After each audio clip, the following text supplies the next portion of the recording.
ரொம்பவே ஈஸியாக சிம்பிளாக அதுவும் கடையில் சாப்பிட்ற அதே டேஸ்ட்டோட ஒரு அருமையான மசாலா பூரி நம்ம இன்றைக்கி பார்க்க போகிறோம். ஸோ மசாலா பூரி செய்கிறதுக்கு ஃபஸ்ட்டு கிரேவி வந்து நம்ம ப்ரிப்பேர் பண்ணிக்கலாம். கிரேவி ப்ரிப்பேர் பண்ணுறதுக்கு பார்த்தீங்கன்னா நான் வந்து ஒரு குக்கரில் தண்ணி வச்சுருக்கேன். தண்ணி வந்து நல்லா சூடாயிடுச்சு. இதில் வந்து நான் 2 உருளைக்கிழங்கு தோலெல்லாம் சீவி எடுத்து வச்சுருக்கேன். அது கூடவே ஒரு 100 கொண்டக்கடலையை நல்லா ஊற வச்சுருக்கேன். 2த்தையும் வந்து நம்ம இப்போ குக்கரில் சேர்த்துடலாம். கொண்டக்கடலையும் உருளைக்கிழங்கும் எதனால் சேர்க்குறோம் அப்படின்னா, அந்த கிரேவிக்கு ஒரு திக்னஸ் கொடுக்கறதுக்காக தான் நம்ம வந்து இது சேர்க்குறோம். ஸோ இதுக்கு பதில் நீங்கள் வந்து பட்டாணி சேர்த்திங்கன்னா அதுவும் ரொம்பவே டேஸ்டியாக இருக்கும். இப்போ இது கூடவே நம்ம வந்து கொஞ்சமாக மஞ்சள்தூள் சேர்த்துக்கலாம். வாசனைக்காக 2 கிராம்பு, தேவையான அளவு உப்பு சேர்த்து நம்ம வந்து இப்போ குக்கரை வந்து மூடி வச்சு ஒரு 2 விசில் வச்சிங்கன்னா நல்ல குழைவாக வந்துடும். ஸோ குழைவாக வந்ததுக்கப்புறமா நம்ம வந்து அதை கிரேவியில் சேர்த்துடலாம்.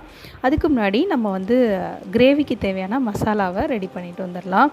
இப்போ வந்து ஒரு மிக்ஸி ஜார் எடுத்துக்கோங்க. அதில் வந்து 2 பெரிய வெங்காயம் கட் பண்ணி வச்சுருக்கேன். அதை வந்து இதில் ஆட் பண்ணிக்கலாம்.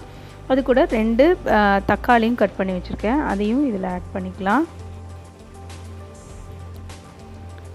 1 இன்ச் அளவு பொடியாக நறுக்குன இஞ்சி, 6-7 பூண்டு பல், 2 பச்சை மிளகாய் சேர்த்துக்கலாம்.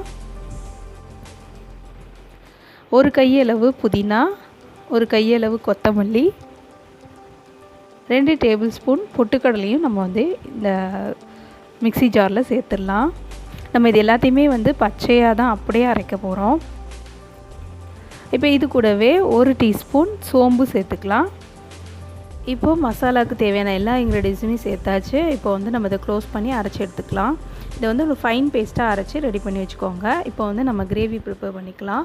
ஸோ ஒரு கடாயில் தேவையான அளவு எண்ணெய் ஊற்றிட்டு அதில் 1/2 டீஸ்பூன் சோம்பு, 2 பிரிஞ்சி இலை சேர்த்து தாளிச்சிட்டு நம்ம அரைச்சி வச்ச விழுதையும் அதில் சேர்த்துக்கலாம். ஸோ நம்ம அந்த மிக்ஸி ஜார்லேயே கொஞ்சமாக தண்ணி ஊற்றி அதையும் நம்ம வந்து இதில் சேர்த்துட்டு நல்லா கொதிக்க விடலாம். அதோட பச்சை வாசனை கம்ப்ளீட்டாக போகிற வரைக்கும் வந்து இதை நல்லா கொதிக்க விடலாம். ஸோ இப்போ வந்து நல்லா கொதிச்சிட்ருக்கு. இந்த ஸ்டேஜில் நான் வந்து 1 கிளாஸ் தண்ணி சேர்த்துக்கிறேன். தண்ணி சேர்த்ததுக்கப்புறமா தேவையான எல்லா மசாலாவும் சேர்த்துக்கலாம். ஒரு 1/4 டீஸ்பூன் மஞ்சள் தூள், 1 டீஸ்பூன் மிளகாய் தூள், 1/2 டீஸ்பூன் மல்லித்தூள், ஒரு 1/4 டீஸ்பூன் கரம் மசாலா தூளும் இதில் ஆட் பண்ணிக்கலாம். ஸோ இப்போ மசாலா எல்லாம் சேர்த்தாச்சு. தேவையான அளவு உப்பும் சேர்த்துட்டு தேவையான அளவு கொஞ்சம் தண்ணியும் ஊற்றி இதை வந்து நல்லா கொதிக்க விடலாம். இப்போ பாருங்கள் நல்லா கொதிச்சிட்ருக்கு. ஸோ நல்லா கொதித்ததுக்கப்புறமா நம்ம வந்து ஒரு 10 நிமிஷமாவது இது கொதிக்கணும். அதுக்கப்புறமா நம்ம வேக வச்ச உருளைக்கிழங்கு கொண்டக்கடலையை நல்லா மசித்து நம்ம வந்து இதில் சேர்த்துடலாம். ஸோ இப்போது வந்து நான் உருளைக்கிழங்கும் சேர்த்து நல்லா ஒரு 10 நிமிஷம் கொதிச்சிடுச்சு. இப்போ நம்ம கிரேவி வந்து சூப்பராக ரெடி ஆகிடுச்சு. மேலே கொத்தமல்லி தழையை தூவி நம்ம வந்து அடுப்பை ஆஃப் பண்ணிடலாம். இப்போது வந்து நம்ம பூரி எப்படி பண்ணுறது அப்படின்னு பார்க்கலாம். மசாலா பூரிக்கு தேவையான பூரி. ஸோ இப்போ ஒரு பாத்திரத்தில் ஒரு 150 கிராம் ரவை எடுத்திருக்கேன். ஸோ அதை வந்து நம்ம சேர்த்துடலாம். இது கூட 2 டேபிள் ஸ்பூன் மைதா மாவு வந்து நம்ம சேர்த்துடலாம். ஸோ இப்போ மைதா மாவும் சேர்த்தாச்சு. இது கூட தேவையான அளவு உப்பு சேர்த்துட்டு நம்ம வந்து கொஞ்சம் கொஞ்சமாக தண்ணி ஊற்றி நம்ம வந்து இதை பூரி மாவு பதத்துக்கு பிசைஞ்சிக்கலாம்.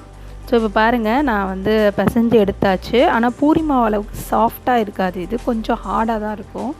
ஸோ இப்போ வந்து நம்ம தேய்ச்சி எடுத்துக்கலாம். ஸோ ஒரு உருண்டையை எடுத்து எந்த அளவுக்கு தின்னாக தேய்க்க முடியுமோ அந்தளவுக்கு நல்லா மெல்லிசாக தேய்ச்சி எடுத்துக்கோங்க. ஸோ இப்போ வந்து நல்லா தேய்ச்சாச்சு. இப்போ ஒரு சின்ன மூடி எடுத்துகிட்டு பானிபூரி சைஸில் நம்ம வந்து இதை கட் பண்ணி எடுத்துக்கலாம். ஸோ எல்லா பூரியும் இந்த மாதிரி தேய்ச்சி கட் பண்ணி எடுத்தாச்சு. இப்போ வந்து நம்ம இதை பொரித்து எடுத்துக்கலாம். இதில் பார்த்திங்கன்னா நான் ஆயில் வந்து ஹீட் பண்ணி வச்சுருக்கேன். ஸோ இதில் போட்டு பொரித்து எடுத்துடலாம். நான் வந்து செஞ்ச உடனே இதை வந்து போட்டு பொரித்து எடுத்துகிட்ருக்கேன். நான் கொஞ்சம் நேரம் ஆனால் கூட அது வந்து ரொம்ப சாகி ஆகிடும். நமக்கு வந்து மொறுமொறுப்பாக கிடைக்காது. அதனால் எப்போவுமே மாவு பிசைஞ்சதுக்கப்புறமா உடனேவே நீங்கள் வந்து அதை பொரித்து எடுத்துக்கலாம்.